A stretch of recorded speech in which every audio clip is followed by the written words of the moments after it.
Hi, this is going to show you some Flexbox container properties.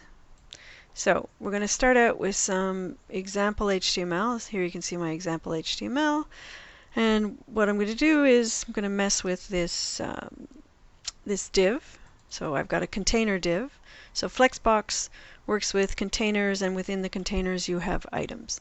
So here I've assigned a class Flex Container. And I have flex item for each of the children in this div. And then each one also has a different class, so I can have collective rules and individual rules. So if we look at my CSS, you can see how I have, well, first of all, the container itself. I've set a background to it. And then I have a width for each of the items, plus 10 pixel margin, and then a border, and then the background color to differentiate them. And then each item has a separate height. So this is not yet using Flex or using Flexbox, so I have to tell it to use Flexbox. So let's start with that. So here we go. I have display Flex. Save. And now I'm using Flexbox, and something changed, you notice. So if we look here, what it did was it gave me the default. And when you're using Flexbox, just for future reference, the main axis is along here, along the middle. So left to right along the middle, depending on the direction. And then the cross axis is down the middle, top to bottom. And again, depending on the direction. We'll get into that in a second. So if I resize the screen, the defaults will not allow me to mess with this. So that's the maximum. I can't get rid of them. I don't wrap. So let's have a look at a few other ways we can use the properties of the container. So the first one we're going to look at is the, oh, by the way, just a reminder, CSS columns have no effect on Flex containers, so they're entirely separate, so be careful about that. So let's have a look at changing the direction. So right now what we're looking at is the Flex direction row, so across, and that's the default. We can also change that to column.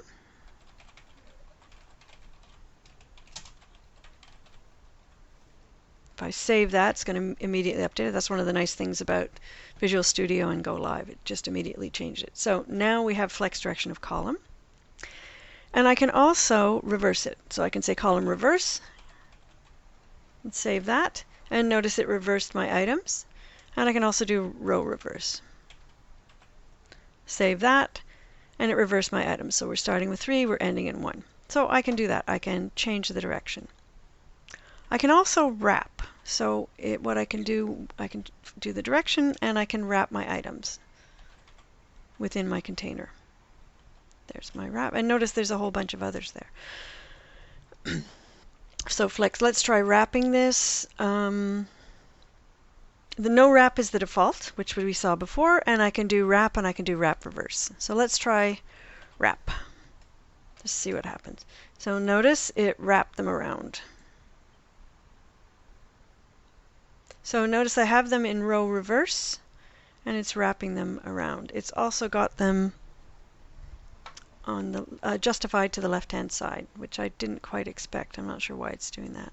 So we've got row reverse and left-hand justification. Let's try this. Flex direction row, save that, and now it's wrapping them to the right. So I guess if we reverse, it's going to justify left.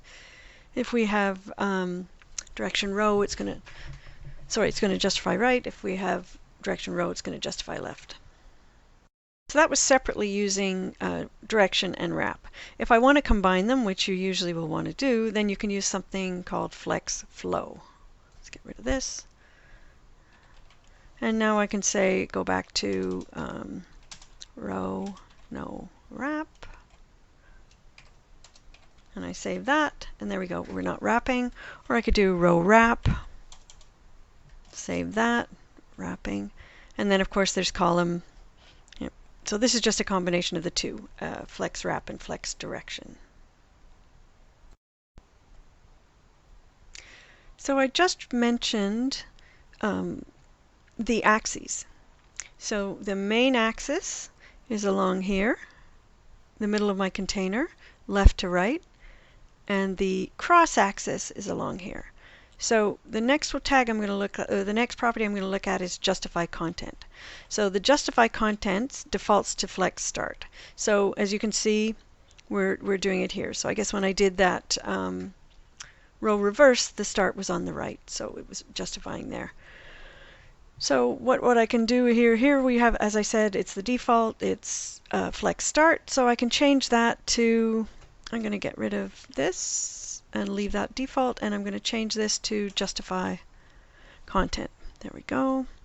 I want flex end. I'm going to save this, and there we go. It's justifying it to the end. I can, of course, I can also do center. Well, actually, let me stretch this before I do that. There we go. Justify to the end, which is what happened with my row reverse. And I can also do center. There are others, but they're not all implemented in all browsers. So they recommend that you use flex start, which is the default, flex end, and center. So let's have a look at center. So if we want to center my content, as you would imagine, that's what it looks like. So there are a few others that you may want to play with, but they're not guaranteed to be available in all browsers. You can have a look in the MDN website. There's all of the tags are there, and you can have a look and play around with them. So there's also something we can put in here, safe. So if I put safe in here, this ensures that it won't push anything off the page. So they should all be accessible, either by scrolling or not. If you say no safe, which I'm not sure why you would want to do that unless you want something to look a particular way and you're not concerned about other browsers, then it is possible you can lose content, depending on how many items you have in your container. So the next property is align items. This is alignment across the cross axis. So we saw before that flex wrap and flex direction were along the main axis. This is along the cross axis. So let's have a look at align items. Let's do this. So the default is stretch. So what it's done is it's stretched each of these boxes. Even though we have them in height, it's stretched each of them to fill the width of the maximum width. So if I use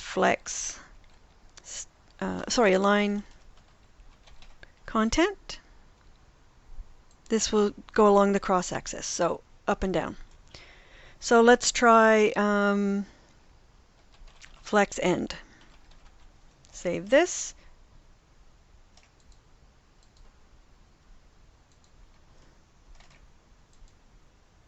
Do I have a typo here somewhere?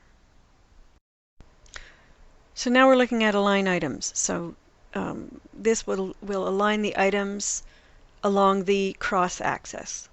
So in this case, the default is stretch, so it's stretched them to fill the size of the container with the maximum one, which is 100 pixels. So what I do, I change this then to align items. Let's try flex end.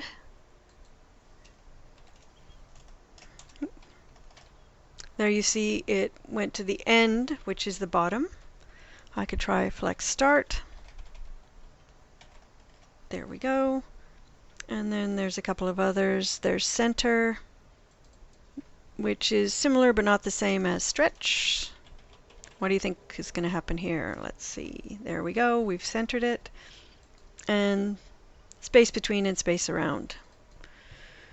But like with the other one, it's probably best to stick with end, flex start, flex end, and stretch. Oh, and center. You can also use baseline.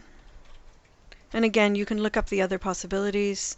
I'm not really sure what the difference between that is in flex start, but you can look up the other possibilities. Let's do flex end through the MDN website. There's one more to look at, and that's align content, but since we only have, in this example, we only have one line of flex items, so I can't really show you that. We'll have to look at that later. So those are flex properties. Flexbox properties for the container.